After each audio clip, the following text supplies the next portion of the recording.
Good morning. Good morning. I was worried about doing the sermon, and I think the children's sermon just took care of it all. Thank you. The peace of God be with you all. And also with you. Jesus had called his first disciples, Andrew, James, John, and Simon, and they had traveled to Capernaum. When they reached Capernaum, it was a Sabbath, and they went to the synagogue, as was the custom. News of Jesus had been spreading among the people, and he was gaining recognition as a teacher. The gospel says they were astounded at his teaching, for he taught them as one having authority and not as the scribes. I learned that this comment from Mark is a slight or maybe a challenge or a dig at the scribes, because they were the legal experts.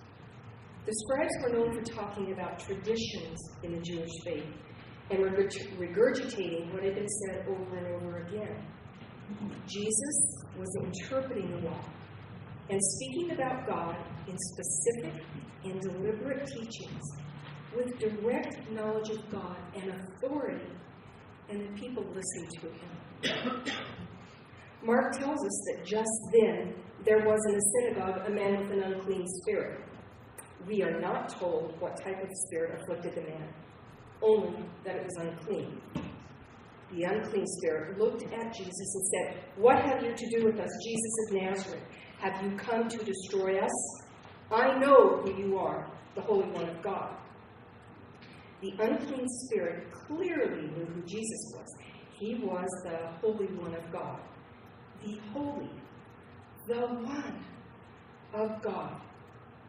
The unclean spirit named Jesus exactly who he was, just as others were beginning to discern Jesus' true nature. The unclean spirit knew who he was dealing with, and at least was probably curious, maybe a little nervous, and should have been terrified about why Jesus had come to the synagogue. Jesus had gone to observe the Sabbath and to teach, and another reason to be in a synagogue had just presented itself. "What have you to do with us, Jesus of Nazareth? Have you come to destroy us?" Was the Spirit issuing a challenge to Jesus and saying, "Why are you here? I know who you are. Do you think you can destroy us?" Was the Spirit saying, "We are strong. Do you want to take us on?" Or was the Spirit frightened that he knew Jesus had come to the synagogue for the very reason of casting it out of the man? I don't think the unclean spirit had to call out to Jesus for him to know it was there.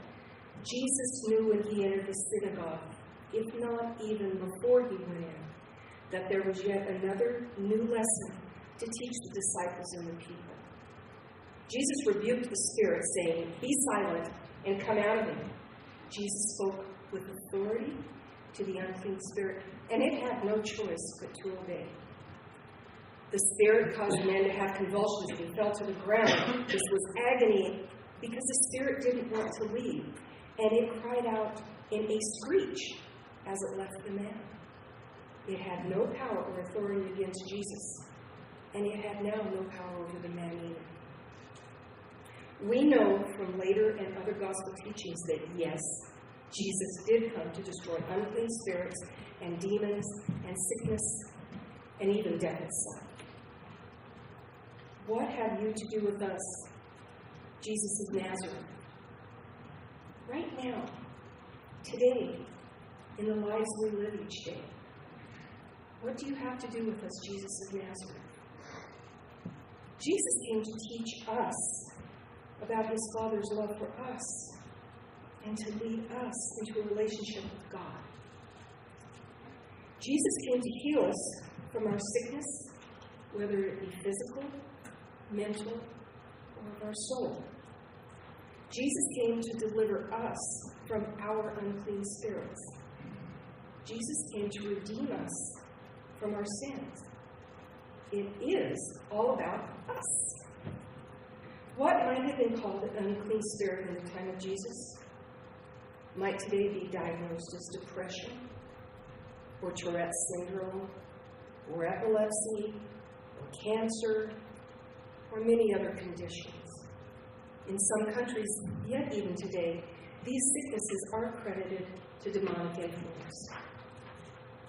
Think about what an unclean spirit might be in your life. I'm thinking of unclean spirits that are more subtle. So subtly we may not even realize that they've created for themselves a cozy and safe little home in our hearts. Let's see. Here are some examples of unclean spirits that we may not even realize we have being our company. Are you impatient? Easily annoyed? Do minor things irritate you more than maybe they should? Are you at the mercy of your temper? Do you eat too much or drink too much or do anything too much? Do you do anything to excess or want too much of any one thing? And even though you know it is not good for you, you do it anyway? Do you like to spend time on the internet, Facebooking, playing games, surfing? Or do you lose yourself in TV or reading or idleness? So much time in distractions that your relationship and your real life are suffering? Does your ego drive you so that everything you do has to be done just right and only in your way? Do you ensure that everyone around you knows your accomplishments? If things aren't just how you need them to be, are you miserable and everyone around you gets to join the ride? Do you have excessive cravings or desire for alcohol, drugs, gambling, sex, football, or anything else? I don't think chocolate counts, okay? Are you a collector or are you a hoarder? Do you crave possessions and wealth? Are you jealous of the good fortune of others? Do you gossip about the misfortune of others and feel better than about yourself? Do you make harsh judgments about others? I tried to be equal opportunity on naming unclean spirits and ended up with examples of the 7 deadly sins, which are anger, gluttony, sloth, pride, lust, greed, and envy. I am sure that daily I commit at least 1 or 2 of the deadly sins, and that all of these unclean spirits are snapping away at me anytime I give them an opportunity. Have you come to destroy us? When I look at the list of unclean spirits, I see that they are closely related. Brothers and sisters, if you will. This is the us that the unclean spirit was referring to when he was in the name. Unclean spirits are cowards, and they work in teams to gang up on us. Jesus came not to destroy us, but to deliver us from our unclean spirits, to silence them and command them to leave us. What a blessing.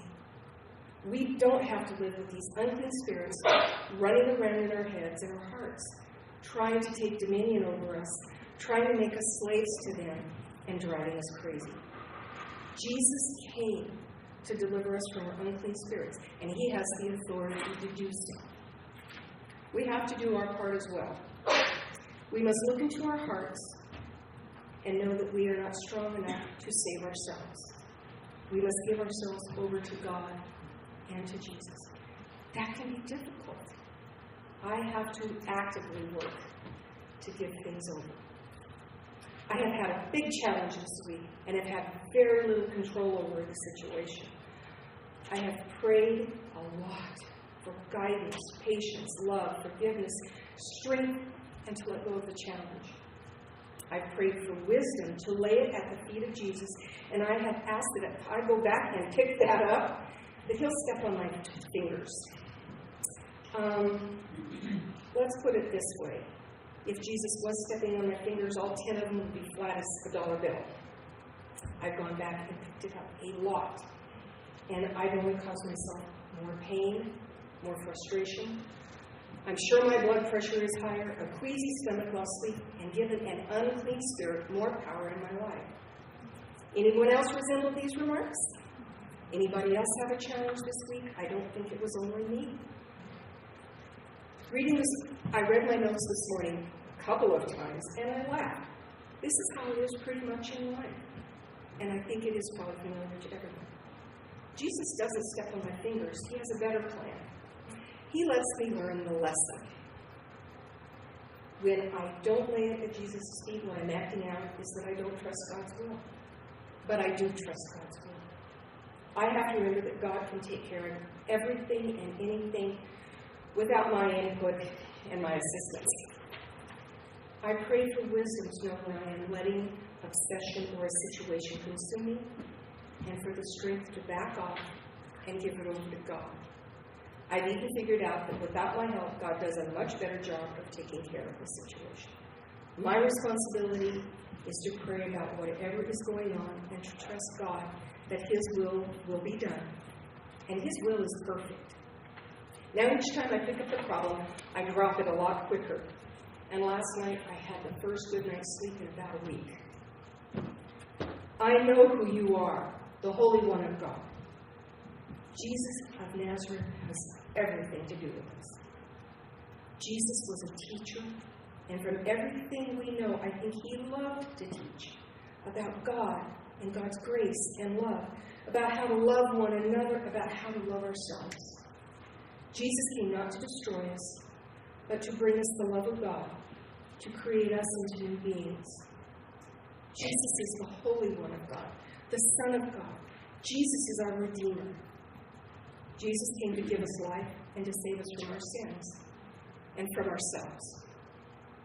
1 Corinthians 13 tells us, and now faith, hope, and love abide in 3. And the greatest of these is love. These are clean spirits. These are the ones we want to fix. The seven heavenly virtues are also clean spirits. Faith, hope, love, fortitude, justice, temperance, and prudence. Jesus came to deliver us from our unclean spirits. He came so that we can know and reflect God's love and be filled with the Holy Spirit. Amen.